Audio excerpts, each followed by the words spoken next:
اور ڈیزل کی قیمت نیچے رکھی. تو اس کا وہ کہتے ہیں کہ ہاں انہوں نے سبسڈی زیادہ دے دی اپنے لوگوں کو بچانے کے لیے مہنگائی سے.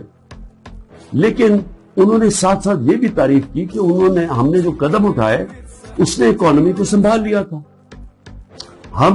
ہم کیا امید رکھ رہے تھے کہ جو روس سے ہم نے طے کی تھی, جو صدر پوٹن سے میں ملا تھا, ہم نے ان سے جس طرح ہندوستان سستا تیل لے رہا تھا ہم نے بھی ان سے لینا تھا.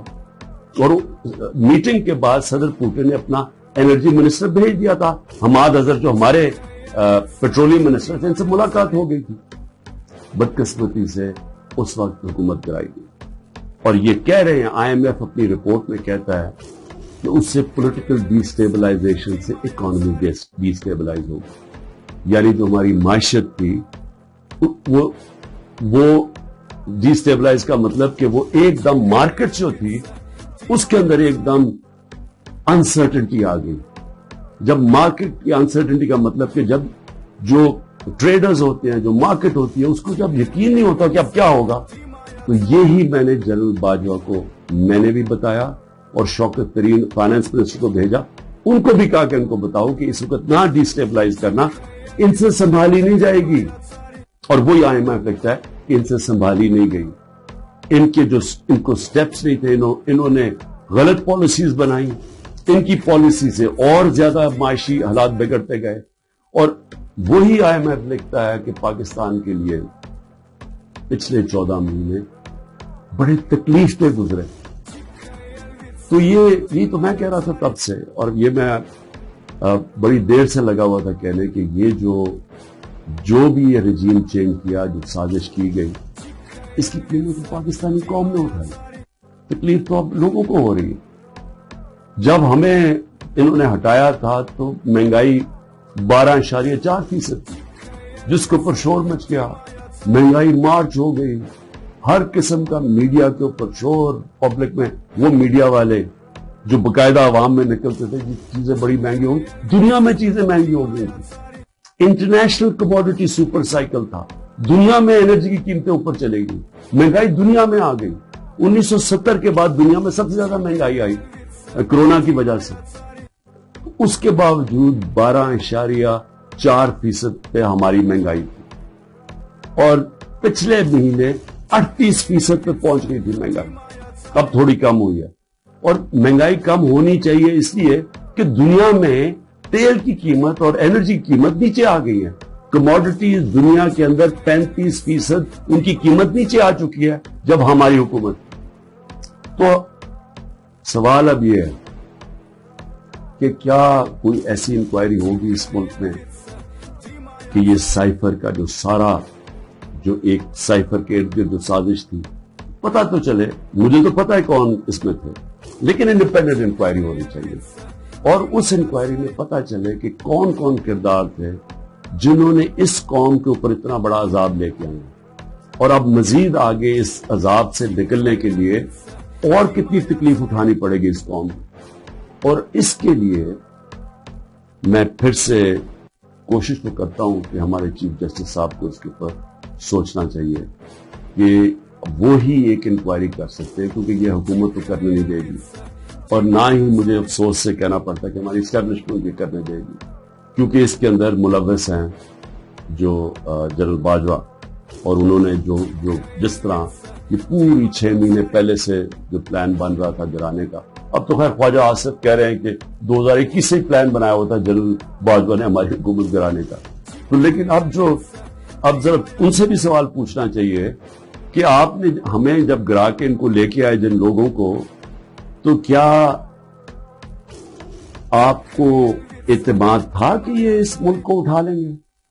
30 سال سے جو حکومت کر رہے تھے, اور ان کے دور میں کوئی مجھے سنہری دور بتاتے کہ جب انہوں نے کوئی معیشت میں بڑی ترقی کروائی ہو. کوئی مجھے پتا چل جائے کہ انہوں نے کون سا وہ کیا 99 میں جب چھوڑ کے گئے تھے نون لیگ, تو ذرا بتائیں کہ کیا وہ معیشت کے حالات آپ کو پتا تھے؟ یہ ساکھدار تھے, وہ بینکرپٹ کر کے چھوڑ کے گئے تھے. اور پھر اب یہ آئی ایم ایف کہہ رہا ہے کہ جو 2018 میں یہ چھوڑ کے گئے تھے پاکستان, وہ خود کہہ رہے ہیں کہ وہ تحریک انصاف نے بڑے زبردست مشکل فیصلے کر کے ملک کو اس سے نکالا. تو کیا کوئی ذمہ داری اٹھائے گا اس کی؟ کہ جب اتنی بڑی طاقت ہو جاتی ہے کسی کے پاس تو کیا اس کو پھر ذمہ داری نہیں لینی چاہیے جبکہ وہ طاقت کا غلط استعمال کرتا ہے؟ اور یہ ہی انکوائری میں چیزیں آنی چاہیے. کیوں؟ کہ آگے سے ایسی غلطیاں نہ ہوں کہ آگے سے کوئی ایک آدمی خود ہی فیصلہ بند کمرے میں فیصلے کر کے ملک کو اس طرح مشکلات میں نہ ڈالے. اب میں جو دوسری چیز کہنا چاہتا تھا وہ یہ کہ اس وقت ایک ظلم کی انتہا، ایک ظلم کا ایسا نظام چل رہا ہے جس کی میں سمجھتا ہوں انتہا. سب سے پہلے تو میں جو خواتین اس وقت جیلوں میں سوال پوچھنا چاہتا ہوں کہ انہوں نے کون سا جرم کیا؟ کیا پاکستان کا آئین پرامن احتجاج کی اجازت نہیں دیتا؟ کہیں آئین میں لکھا ہوا ہے کوئی نو گو ایریا سے؟ کہیں پاکستان کے آئین میں لکھا ہوا ہے کہ اگر کسی سے کوئی سمجھے کہ ناانصافی ہوئی ہے ان سے تو کیا وہ کوئی ایسی ایریاز ہے جدھر وہ احتجاج بھی کر سکتے؟ جب سپریم کورٹ کہتا ہے کہ پارٹی کے چیئرمین عمران خان کو غیر آئینی اور غیر قانونی طور پہ اغوا کیا گیا اسلام آباد ہائی کورٹ سے، اور جس طرح اس کو مجرموں کی طرح ڈنڈے مار کے لوگوں کو، اس کے بھی اور لوگوں کو، وکیلوں کو، جس طرح اس کو پکڑ کے لے کے گیا تاکہ ساری دنیا دیکھے کہ کس طرح ایک پارٹی کے سربراہ کو کس طرح کا یعنی اس کے ساتھ رویہ تھا، تو کیا اس کا اجازت نہیں تھی کہ پرامن احتجاج اس ناانصافی کے اوپر کرے؟ اور جب رینجرز اٹھا کے لے کے گئے تو کدھر احتجاج کرنا تھا؟ وہی نہ کنٹونمنٹس بھی کرنا تھا، جی ایچ کیو کے سامنے کرنا تھا، اور کدھر جا کے کرتے؟ تو میں سوال یہ پوچھتا ہوں اس میں جرم کیا تھا؟ جرم جو تھا جو جلائے ہیں، جرم تھا کور کمانڈر کے گھر کو آگ لگانا، یہ جرم تھا. جرم وہ تھا جو عسکری ٹاور جلائے گئے اور جدھر جدھر بھی جلائے گئے وہ جرم تھا. اب میرا سوال یہ ہے کہ کیا اس جرم میں 10,000 لوگ شریک تھے؟ کیا 50-60 لوگ ہوں گے جنہوں نے جا کے جلایا؟ میرا اگلا سوال یہ ہے کہ یہاں سی سی ٹی وی کیمراز، کیوں نہیں سی سی ٹی وی کیمرا کی فوٹیج سامنے آئی کہ وہ کون لوگ تھے جو پہلے گئے ہیں، کن لوگوں نے آگ لگائی؟ کیا اتنا مشکل ہے اس کو ڈھونڈنا؟ یا سیف سٹی کے کیمراز ہیں، کیا سیف سٹی کے کیمراز نہیں بتا سکتے ہمیں کہ وہ کون لوگ تھے؟ کیونکہ ہم سب چاہتے ہیں کہ ان کو سزا ملے، لیکن اس کی آڑ لے کے یہ کرنا کہ پوری پارٹی کے پیچھے پڑ جانا، جدھر پارٹی کے لوگ ہیں ان کے اوپر، ان کے گھروں میں گھس جانا، نہ ان کی عورتوں کو دیکھنا، نہ بچوں کو دیکھنا، نہ رشتہ داروں کو دیکھنا، جو آئے تو اسے پکڑ کے جیلوں میں ڈال دیں. پولیس کو فری ہینڈ دے دیا ہے کہ اچھا جی آپ کی وہ جیو فینسنگ میں آپ کا آ گیا ادھر تو چلو جی آپ کو پکڑ کے ہم جیل میں ڈال رہے ہیں، لیکن اگر آپ پیسے دے دیں گے اتنے تو ہم آپ کو جیل میں نہیں ڈالیں گے. ریٹس لگی ہوئی ہیں، 15 لاکھ سے شروع ہوتے ہیں، کسی کو 10 لاکھ میں بلیک میل کیا جاتا ہے، کسی کو 5 لاکھ میں. اپنے ملک کی ہم پولیس کی تباہی کر رہے ہیں یہ حرکتیں کروا کے. کوئی انڈیپینڈنٹ انویسٹیگیشن ہوگی اس کے اوپر؟ کیا عسکری ٹاور کے اندر نہیں ہم بتا سکتے؟ ایک انڈیپینڈنٹ صحافی کی پوری سٹیٹمنٹ آئی ہوئی ہے کہ وہاں کیا ہوا، اس میں پی ٹی آئی والے نہیں تھے عسکری ٹاور. ایک پتا چلے کہ ریڈیو پاکستان پشاور کس نے جلایا، اس کے اوپر کوئی انویسٹیگیشن ہونی چاہیے. کیوں نہیں ہوئی ابھی تک؟ میرا سوال یہ ہے کہ کیوں نہیں ابھی تک آئی جی پنجاب اس سے کیوں نہیں پوچھا گیا کہ کیوں پولیس وہاں نہیں پہنچائی، کور کمانڈر کیوں اس سے نہیں پوچھا جا رہا؟ جب یہ ہوا تھا امریکہ کے اندر کیپٹل ہل، ان کی پارلیمنٹ کے اوپر جب ڈونلڈ ٹرمپ کے لوگوں نے ہلا بولا تھا تو سب سے پہلے پولیس چیف کی خبر لی گئی. اور مجھے یہ پھر سے میں پوچھنا چاہتا ہوں کہ یہ جو عورتوں کو پکڑا ہوا ہے، ہماری اسٹوڈنٹس پکڑے ہوئے ہیں، لوگوں کو جیلوں میں ڈالا ہوا ہے، برے حالات میں رہ رہے ہیں، جو خبریں آ رہی ہیں باہر، کیا کیا ان سے ہوا ہے، وہاں کتنوں سے تشدد ہوا ہے، ان سے اپروور بنانے کے لیے کیا کیا ان کے اوپر ہر قسم کا ظلم کیا گیا. کہ یا کہہ دو کہ عمران خان نے کہا تھا وہاں جا کے تو فائلیں جلا دینا کور کمانڈر ہاؤس میں، کور کمانڈر ہاؤس کو بھی آ گیا, فائلیں جلا دینا. ایک یہ کسی کی 164 کا بیان آئے, اس میں کوئی عقل ہے کہ کیا فائلیں پڑی ہوئی کور کمانڈر ہاؤس؟ آج تک مجھے ایک سٹیٹمنٹ بتا دیں کہ عمران خان نے اپنی ساری زندگی کبھی کہا ہے کہ تشدد کرو, انتشار کرو, لوگوں کو مارو, جلا دو؟ ایک میری سٹیٹمنٹ بتائیں 27 سال میں. 126 دن کا دھرنا تھا, پاکستان کی تاریخ کا سب سے زیادہ پروٹیسٹ تھا, لمبا. بتائیں اس کے اندر کچھ کیا, توڑ پھوڑ کی, کچھ جلایا؟ آتے تھے اپنا دھرنا, اب تقریریں کرتے واپس چلے جاتے تھے, شعور لوگوں کو دیتے تھے. اس کو جمہوریت کہتے ہیں. مجھے یہ بتائیں کہ یہاں یہ کہا گیا ہے کہ جی آپ کنٹونمنٹ میں تھے اور آپ کو جیل میں ڈال دیا. مجھے یہ بتائیں کہ جو سب سے مقدس جگہ برطانیہ میں ہے وہ ہے پرائم منسٹر کا گھر, 10 ڈاؤننگ اسٹریٹ. مجھے بتائیں ہر دوسرے دن وہاں مظاہرہ ہوتا ہے. آپ 10 ڈاؤننگ اسٹریٹ چلے جائیں, وہاں آپ ہر دوسرے دن کوئی نہ کوئی آگے مظاہرہ کر رہا ہوتا ہے کہ جی ہمارے سے ناانصافی ہے. کبھی کسی کے اوپر کوئی FIR کاٹی ہے, کسی کے اوپر کوئی گولیاں چلائی ہیں؟ میں یہ سوال پوچھتا ہوں کہ یہاں 16 لوگ شہید کیے گئے ڈائریکٹ فائرنگ سے, 100 سے اوپر کو گولیاں لگی, 3 کی ٹانگیں کٹ گئی. میں یہ پوچھنا چاہتا ہوں کہ جو اور ایک پیرالائز ہے, کبھی کسی جمہوریت کے اندر اس طرح گولیاں ماری جاتی ہیں اور انکوائری بھی نہیں ہے؟ انکوائری سے پولیس ان کے گھروں میں پہنچ جاتی ہے. جن کے گولیاں لگی ہیں انہوں نے ایک جگہ ڈیڈ باڈی نہیں دے رہا کہ نہیں جب تک پہلے آپ کہیں کہ آپ کوئی کاروائی تو نہیں کریں گے. ان سے ایشورٹی لیتے ہیں کہ آپ نے FIR نہیں کٹوانی. سیدھی FIR کٹتی ہے IGs کے اوپر. یہ کیسے آپ نے گولیاں چلا دی 69 لوگوں کے اوپر؟ ایک پولیس والے کو گولی نہیں لگی, ایک رینجر, مطلب کہ یہاں سے تو کسی کے پاس ہتھیار نہیں تھا, تو آپ 69 لوگوں پہ گولیاں کیسے چلا سکتے ہیں؟ اور پھر آپ کے سامنے فرانس میں ایک لڑکے کو گولی لگی, 4 دن فرانس کے سارے شہروں میں آگ لگی ہوتی ہے, 1000 بلڈنگز اور گاڑیاں جلائی جاتی ہیں, اور کھلے عام لوگ آپ کے سامنے کہ انہوں نے پولیس کو پیٹرول بم مار رہے ہیں. اس کے پولیس نے تو کوئی اور گولی نہیں چلائی, کیونکہ وہاں جمہوریت ہے, آزاد ہے لوگ. میں یہ پوچھنا چاہتا ہوں کہ کوئی انکوائری ہوگی ان لوگوں کے اوپر جن کے اوپر گولیاں چلائی گئی, جن لوگوں کی جانیں لی گئی ہیں؟ کیا ہم کسی کو اکاؤنٹیبل رکھیں گے؟ کیا اس ملک کے اندر کوئی انصاف کا نظام ہے, یا صرف طاقتور جو مرضی کرنا چاہے جنگل کے قانون کی طرح وہ کر سکتا ہے؟ یہ کیسے ہو سکتا ہے؟ چلے عورتوں کا میں نے شروع میں بات کی, بچوں کو کیوں پکڑ لیتے ہیں؟ ڈاکٹر امجد کا ابھی اس کی مجھے کل میسج آئی, 13 سال کا بیٹا. ڈاکٹر امجد گھر تھا نہیں, 6 دفعہ اس کے گھر چھاپے پڑ چکے. اس کے 13 سال کا بیٹا اور اس کا ایک بھتیجا تھا, وہ کوئی 18 سال, ان کو اٹھا کے لے گیا.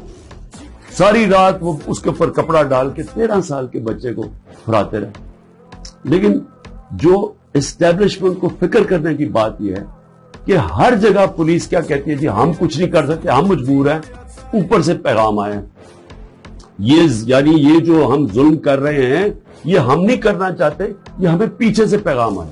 یہ ہر جگہ سے یہ خبر آتی ہے کہ جی ہم تو چھوڑنا چاہتے ہیں لیکن کیا کریں جی, وہ اوپر سے پریشر ڈال رہے ہیں, سارا ڈال رہے ہیں اسٹیبلشمنٹ کے اوپر, ساری نفرت اس کے خلاف کر رہے ہیں. یہ تو کوئی دشمنوں کی ضرورت نہیں ہے. یہ جو سارا ظلم کیا جا رہا ہے یہ اب پولیس اپنے اوپر سے اتار رہی ہے. یہ جو گھروں پہ بھی جاتے جی ہمیں آرڈر ہے کہ گھر توڑ دو, لوٹتے ہیں گھر کہ جن کو سبق سکھاؤ. بچوں کو پکڑنا, عورتوں کو پکڑنا.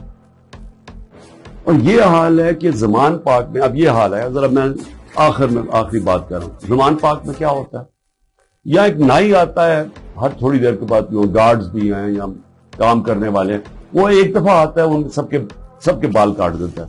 وہ 3-3.5 گھنٹے کے لیے 4 گھنٹے تک وہ بیٹھ کے بال کاٹ دیتا. وہ نائی نہ آئے یہاں, سارے پوچھیں کدھر چلا گیا وہ نائی.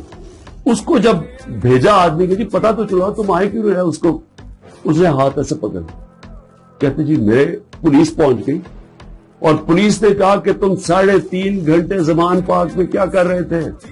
اس نے ہاتھ چھوڑ لیا کہ جی میں نہیں آ سکتا.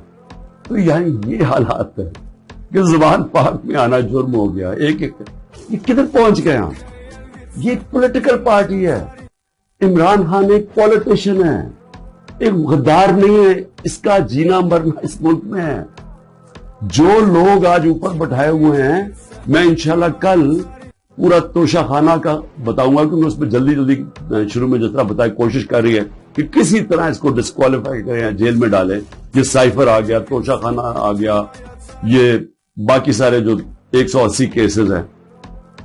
لیکن وہ جو لوگ اوپر بٹھائے ہوئے ہیں, کوئی دیکھا ہے ان لوگوں کا کون ہے وہ؟ اس کے قوم کے بڑے بڑے مجرم ہیں. وہ لوگ ہیں جو 30 سال سے جرم کر رہے ہیں, جن کے اوپر اتنی فائلیں ہیں ان کی چوریوں کے اوپر. تو میں کل ان کا بھی ذرا آپ کو بتاؤں گا کہ ان کے توشہ خانہ میں, کیونکہ مجھے تو پہلی دفعہ پتا چلا ہے, میں نے توشہ خانہ کا ریکارڈ جو لاہور ہائی کورٹ نے ملایا, میں نے پہلی دفعہ ریکارڈ دیکھا ہے, تو اس میں تو بڑے انکشاف ہوئے ہیں. تو میں انشاءاللہ کل آپ سے بات کروں گا. لیکن میں صرف آخر میں یہ کہنا چاہتا ہوں, اس ملک کو تباہ نہ کر. جب ایک قوم میں اچھے برے کی تمیز ختم ہوتی ہے, قوم تباہ ہو جاتی ہے. پہلے اخلاقی طور پہ مرتی ہے قوم, پھر معاشی طور پہ مرتی ہے. سارے جو دنیا کی بڑی بڑی ریاستیں تھیں, رومن ایمپائر, مسلمانوں کا مغل ایمپائر, یہ جو عثمانیہ سلطنت, یہ ساری ختم ہونے سے پہلے ان کے اندر اخلاقی طور پہ یہ قومیں مری. اس کے بعد یہ ختم ہوئے تھے, ملک ٹوٹے تھے. دیکھیں, لوگوں سے زبردستی بیان لینا, 164 کا بیان لے کے ان کو رکھ کے ان کو بلیک میل کرنا, ان کے بچوں سے بلیک میل کرنا, فائلوں سے بلیک میل کرنا, یہ ہم جھوٹ کو سچ کراتے کراتے ہم کیا دیکھ رہے ہیں کہ یہ ملک کو کتنا بڑا نقصان ہو رہا ہے. اور مجھے صرف یہ فکر پڑی ہوئی, سب چیز کے لیے میں تیار ہوں. میں بار بار, مجھے پتا ہے کہ انہوں نے پوری کوشش کرنی ہے کہ کیئر ٹیکر آنے سے پہلے اس کو جیل میں ڈالیں, میں اس کے لیے تیار ہوں. لیکن کیا ملک کا ہم سوچ رہے ہیں؟ وہ نہیں سوچ رہے جن کے سارے ڈالرز باہر پڑے ہوئے ہیں. سوچ ہمیں, ہماری طرح کے لوگوں کو سوچنا چاہیے جن کا جینا مرنا پاکستان میں. پاکستان زندہ باد.